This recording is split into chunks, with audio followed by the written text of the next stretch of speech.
Hello everyone, Candor here. First off, I'd like to say thank you for everyone that has subscribed to my channel. And I never really ever intended to make videos on a regular basis, but I see some of you actually find what I do interesting. Unfortunately, I'm not exactly sure what everybody finds interesting about some of the stuff that I posted. It could be embroidery, could be electronics, could be 3D printing.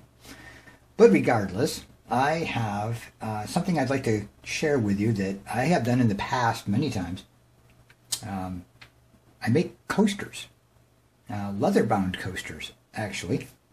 I make them primarily for friends and family, but I have also, in the past, made some for the Orange Blossom Jamboree here. I make these occasionally, every now and then, and I bring them up to the Orange Blossom Jamboree. At least a friend of mine does, and she sells them for me. But they're not that difficult to make, so I thought I would share with you the process that I do, so you might be able to maybe make some yourself. Now, I do commercial embroidery. I will show you my embroidery machine. But not everybody has access to a machine like I do. Regardless, it doesn't really matter. You could use something as simple as a sewing machine. You could just use the sewing machine to stitch out a satin stitch or a decorative stitch around the border, similar to what you see here.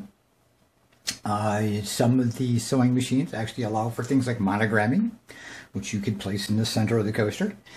Regardless, if you want to go small or big, whatever, you know, hey, it doesn't take a lot, and this is just, you know, my process, but you might find something that works better for you.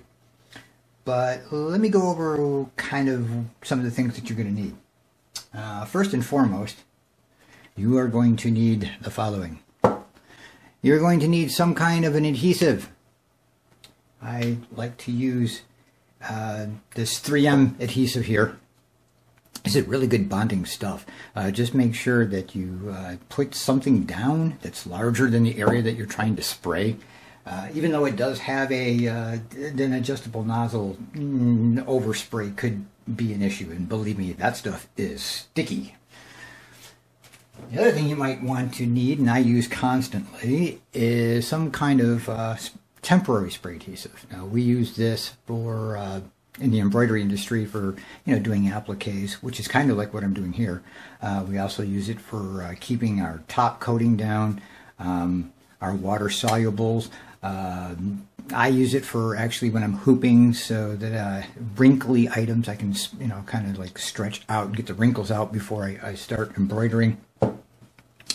Not a necessity. Highly recommended that you get something like this right here. This can be picked up at any, you know, Home Depot or Lowe's or Home Improvement Center, or in my case, I believe I actually bought this one. I can't remember if it was either Home Depot or Michael's Crafting, one of the two, but you can find stuff like this at Michael's Crafting too, and maybe even Joann Fabrics, I don't know.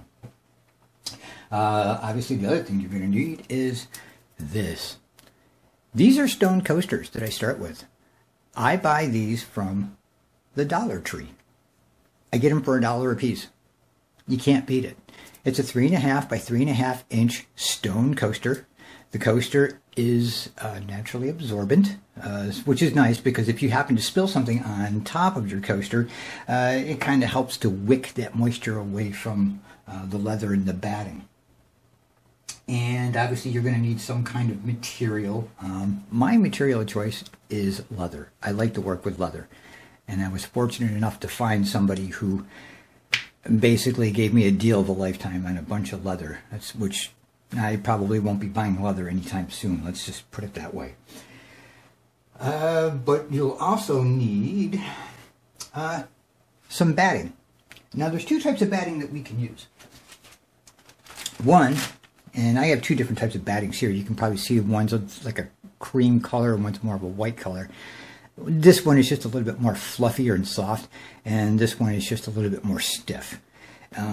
But these two right here I use a lot for the batting. This is to give that coaster like a little bit more of a luxurious plush feeling. However, if you do not have access to coasters or do not want a heavy stone coaster, you can also do, if you use some of this, again, this is batting material that I bought at Joann Fabrics, and this stuff is wicked stiff. Okay, very stiff. It's got some good thickness to it too, so it's it's easy to embroider on. And I will show you the difference between these right here. If you are going to use the soft, plushy material, we will be making coasters like this. They are the stone coasters. They are thick, and they do have underneath here a little bit of a give from from your batting, and obviously the thicker the batting, the more plushy it's going to be. But bear in mind, if you get it too thick, you'll have a hump in it, so if you go to place a drink on it, it might wobble a little bit. But these are what you'll use the soft, the soft and the fluffy batting for. If you decide you do not want to go this route, we have this route. These are coasters that I have made also, but these are just nice little thin coasters that are nothing more than just leather on top of that stiff batting. That's all they are. And they're 3.5 inch by 3.5 inch little coasters. Actually, these are bigger ones. I think these are 4 inch because I could make those a little bigger because I wasn't bound by the size of the actual coaster. But as you can see, I had different styles. There's a horse and there's an eagle.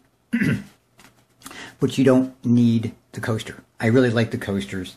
They got really good weight to them, and they just feel right when you use them. These are a good, I've had a lot of people really like these, especially people in offices and whatnot. They like these right here. They're not too expensive to make, and they work really well as well too. So what I've done is, I have, and you don't need to do this, although I find it much easier to do, I have made several templates. And again, it's because I normally make these in batches of dozens at a time. And after a while, measuring each one kind of gets rather tedious. I have one right here, which is for the actual, this is the whole piece that we'll be actually cutting out. This is for the top layer of your material, or in my case, leather. You'll get a piece that looks like this. And it's just right there. You just cut it out, and that piece right there will become the coaster itself. Then we have one that I have made for the batting. So when I go to cut my batting, again, I just quickly place that down, trace it out, and I have the batting. This is for the bottom.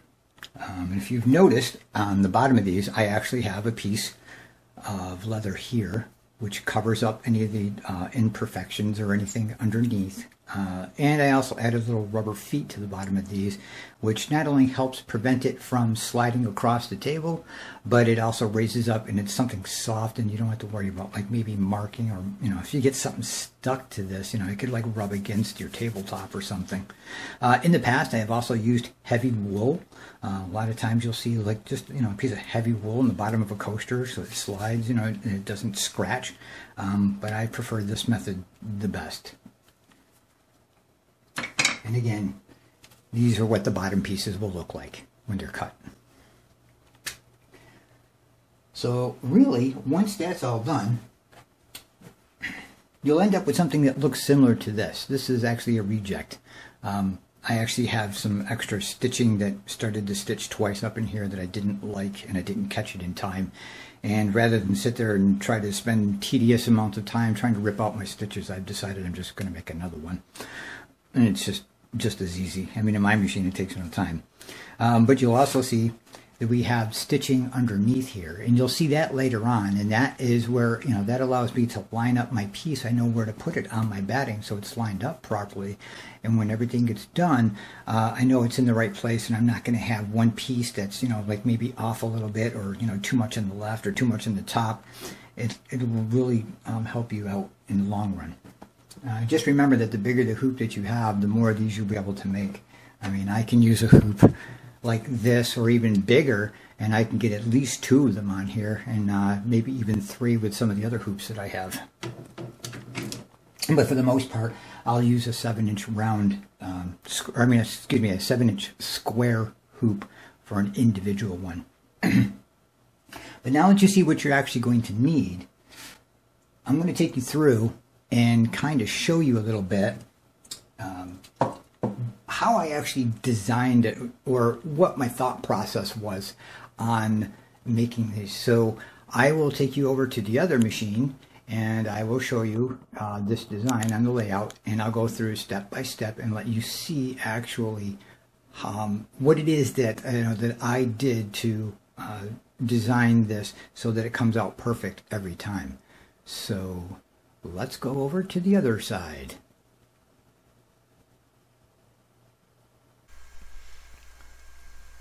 So let me try and explain a little bit about what I've done. And remember, you don't necessarily need an embroidery machine as sophisticated as mine. You could use a standard sewing machine and just use decorative stitching. Or you could spend a little bit more and get something like a Brother SE400, which is a sewing machine, but also has decorative stitching, monogramming, and has the ability to do 4x4 embroidery. Or you can go bigger. The choice is yours. I'm going to show you how I did it. Now, if any of you out there watching actually have Design Shop, or actually have a machine like mine, maybe you might pick up a trick here or two that you didn't know about before. So anyway, what I've done is I've broken this out into 6 different segments. The first segment is, remember, we're working with 3.5 by 3.5 inch coasters. So I've laid out this walking stitch in a square pattern, tilted 90 degrees or 45 degrees. And what this does is this lets me know where to put my batting.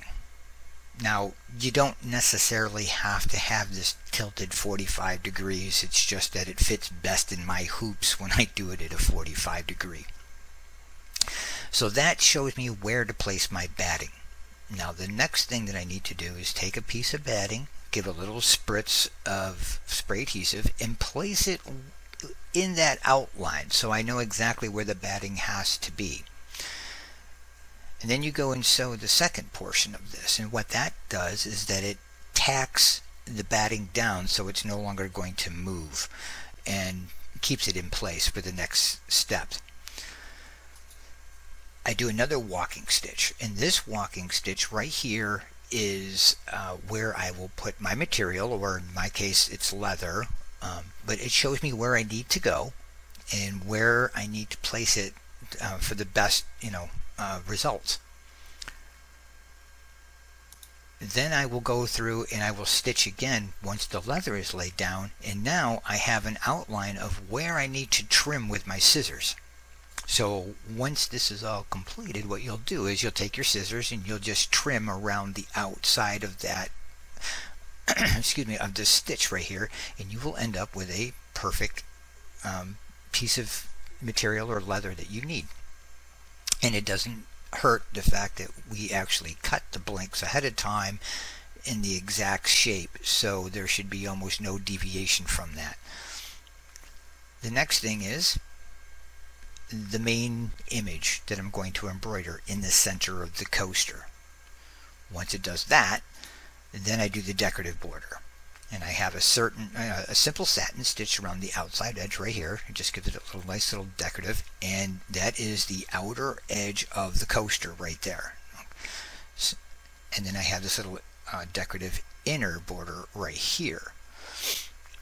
And again, this outer satin stitch is the border or the edge of the coaster, so that when you fold these flaps down, it's going to fold nicely, and then you just wrap it around to the underside of the coaster, and then you can just use a little spray adhesive and tack it down. One little thing that I have done though, and this is probably going to be more relevant to people that have a machine like mine or similar, is my color sequence. I have chosen at 2 points to put in an applique. I could also have put in a stop. I chose applique for this reason. The first stitching element, as I said, is to show me where to place my batting. Then it comes to the applique. Now if I had put a stop there, the machine just would have stopped and paused. I could have used pause as well, but I don't like these two features. To me, I'm having issues with these. It doesn't really seem to matter where I put these pause and these stops in the order. It seems as if I were to have one stop or one pause anywhere in here, it would automatically stop and pause after each color, which I don't like. And on top of that, with the applique feature, not only does it pause the machine, but in my case it moves my arms forward and brings my hoop out so I can more easily place my next piece. So I have the first stitch to show me where the batting goes. I have the applique, which then moves the hoops forward and allows me to place my piece of batting. I can continue on with the stitching, and the second one stitches the batting down and hold it in place, and then proceeds on step 3 to give me the outline of where I need to go and place my material or my leather. Again, another pause, stop, or applique. Now I can have my hoop pushed forward and I can more easily apply my material to the surface, and then I start again, and then it goes through and it does the coffee cup, and then it does the inside border, and then it does the satin stitch, and then you're finished. So that's how I created that right there. And again, you don't need anything fancy, but it's just a general idea of how I did this.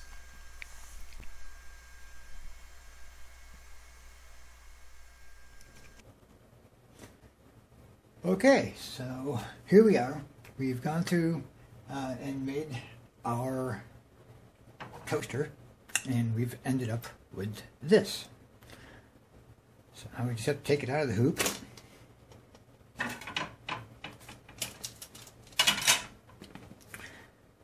And as you can see, I have all the stitching that goes around the edges, and those are my marks for me to my trimming and my cutting, so I know exactly where to trim this. So what we do now, we take our scissors and we just cut around it.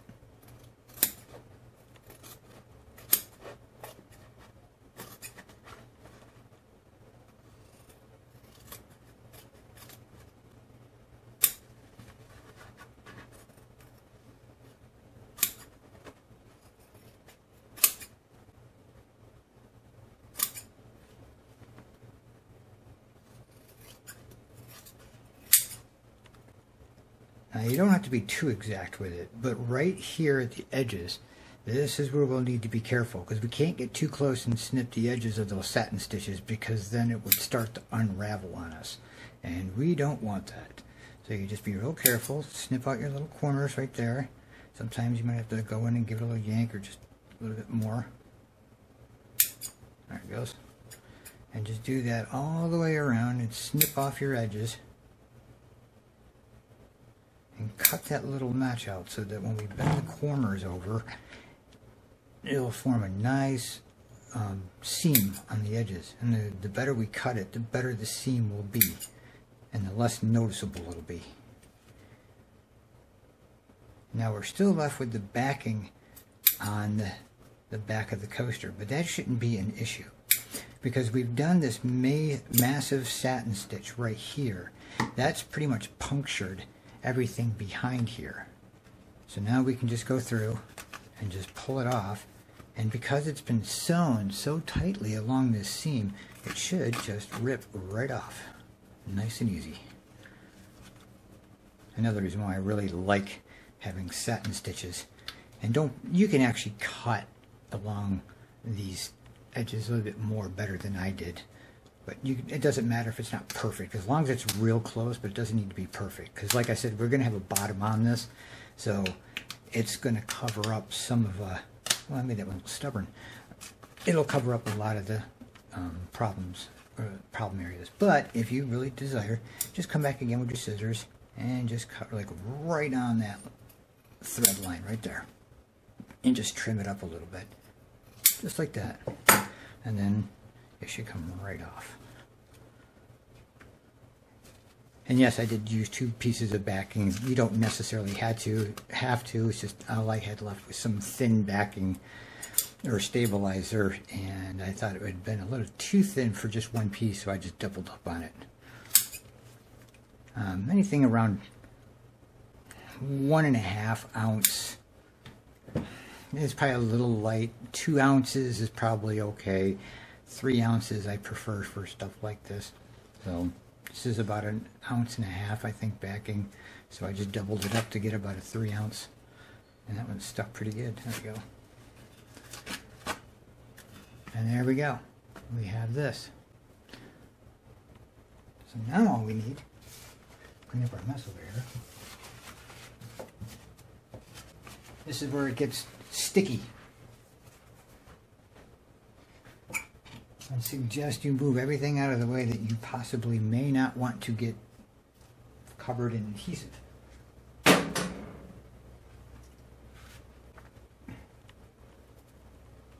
So now we need the coaster. So let's cut it open.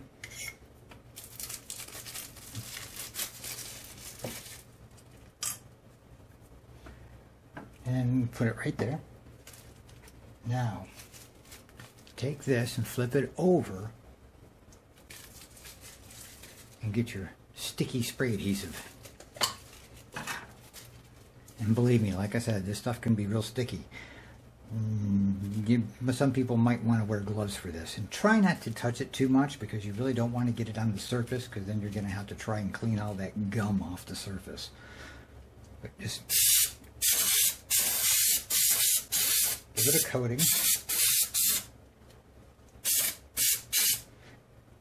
Now the trick to this is to let it set for a moment or two. Don't apply it right away, because it's rather wet and a little bit more gooey and more liquidy. If you let it sit for a moment or two, yeah, make sure you have a well ventilated area when you do this one. This has got a fairly pungent odor to it. But now we can just lift it off.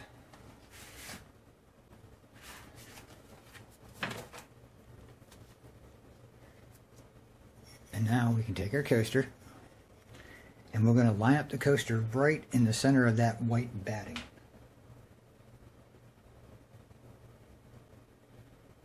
And if you don't push too hard at first, you'll have a little bit of room to wiggle and make any adjustments. But believe me, once this is stuck, it's stuck. It is not coming off. So now we just have to fold the edges over.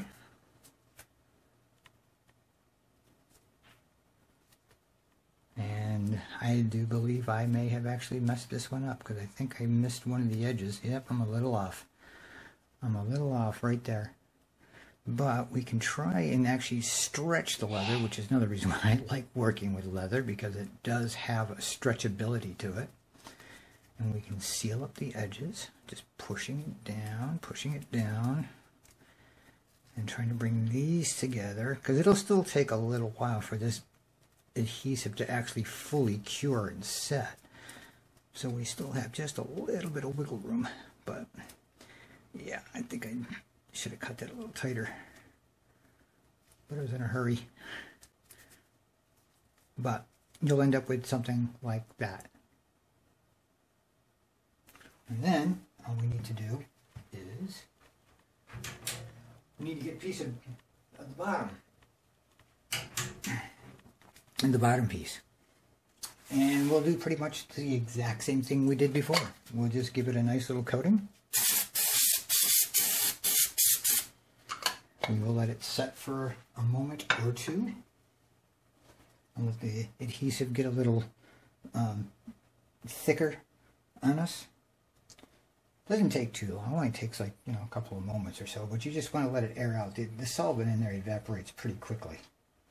So now that we've done that, we just come over here and we take our bottom and we do that.